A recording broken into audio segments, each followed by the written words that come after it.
it is out of a certain realization that surrender happens. It's when you see that… See, these words are can be very misleading,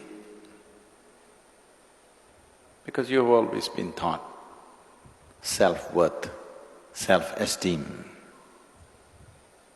confidence, isn't it?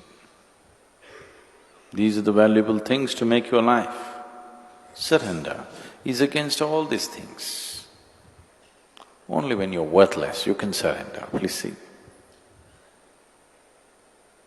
If you have self-worth, self-esteem, confidence, how to surrender?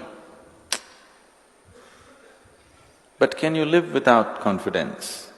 Can you live without self-esteem or some sense of self-worth? Right now, no. See, I have no sense of self-esteem or self-worth. That's why any moment I'm willing to… if necessary, next moment I'm willing to go, because I don't think this is worth anything. Personally, I don't think this is worth anything, keeping this on. But because it seems to be useful for many lives around us, we keep this going. But there is no self-worth, because the sense of self itself is gone, so where is the worth?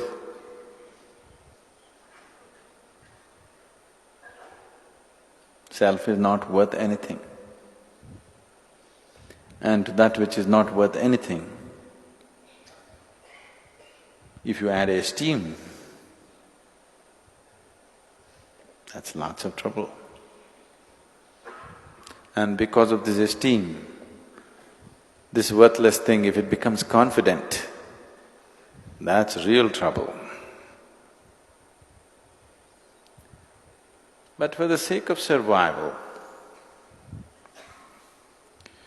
because people believed, people only believed, it's not true.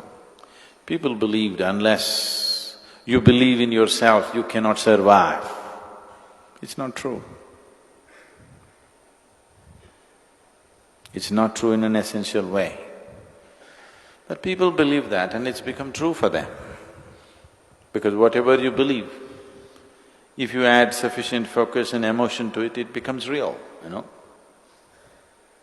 It becomes very real.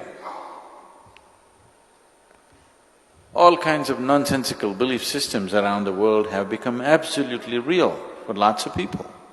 Not for a small number of people, for a vast majority of population, it's become real. They believe it and it is so. So, because of belief, these things have become real. But whatever you believe and whatever you empower with your thoughts and your emotions has no existential basis. When you talk surrender,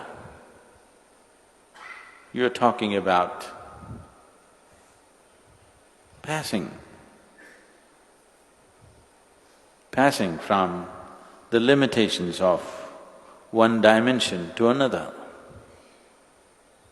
You knocked your head on the wall sufficiently, now you understand that unless you become like thin air, you will not pass.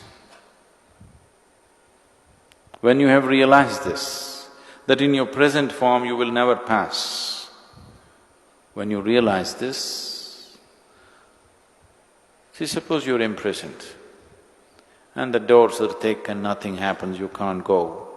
There is a gutter, filthy gutter. If you crawl through this filth, you can get out to freedom. Will you choose to crawl through the filth or no? You will, right? Yes?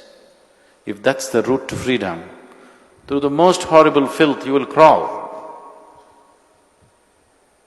It will go into your nostrils and your mouth and everywhere, but it doesn't matter. It leads you to freedom, so you will crawl through filth. That's surrender. That's surrender because you have realized you can't cross the prison wall standing. That is why you're crawling. So surrender is a certain realization that you realize in your present form, you cannot pass the gate. So you find a more intelligent way to pass. That will not come by cultivation. That will come only by a certain realization, either out of your intelligence or because life has ground you sufficiently, or that you're insane enough to fall in love in an unbridled way, not in a conditional way, not in a sensible way, not in a nice way, in an insane way.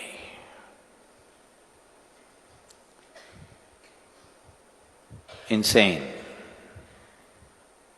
like a Ramakrishna or a Mirabai or a Mahadevi.